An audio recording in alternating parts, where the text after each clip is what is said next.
Target আৰু পৰিকল্পনাৰ অভাৱ। বহু ছাত্ৰ ছাত্ৰীয়ে পৰিশ্ৰম কৰি গৈয়ে থাকে কিন্তু কিয় পৰিশ্ৰম কৰিছে তাৰ কোনো উদ্দেশ্য নাথাকে কোনো পৰিকল্পনা আৰু নাথাকে কোনো টাৰ্গেট। ছাত্ৰ ছাত্ৰীৰ দ্বিতীয় শত্ৰু হৈছে টাৰ্গেট আৰু পৰিকল্পনাৰ অভাৱ। এই অভাৱেই কিন্তু সাফল্যৰ পৰা ছাত্ৰ ছাত্ৰীক দূৰৈত ৰাখে।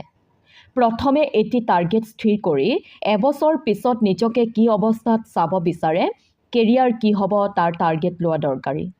টাৰ্গেট স্থিৰ কৰাৰ পিছত সেই ঠাইত উপনীত হ'বলৈ কি কৰা দৰকাৰী তাৰ পৰিকল্পনা কৰিব লাগিব। উদাহৰণস্বৰূপে, যদি ছাত্ৰজনে এইবাৰ পৰীক্ষাত 50% নম্বৰ পাইছে আৰু তেওঁ টাৰ্গেট কৰিছে যে তেওঁ অহা বছৰ পৰীক্ষাত 80% নম্বৰ পাব লাগিব, তেনেহ'লে তেওঁ পৰিকল্পনা কৰিব লাগিব যে তেওঁ কোন বিষয়ত কোন দিশত উন্নতি কৰিব লাগিব, পূৰ্বৰ তুলনাত কিমান সময় বেছিকৈ পঢ়িব লাগিব।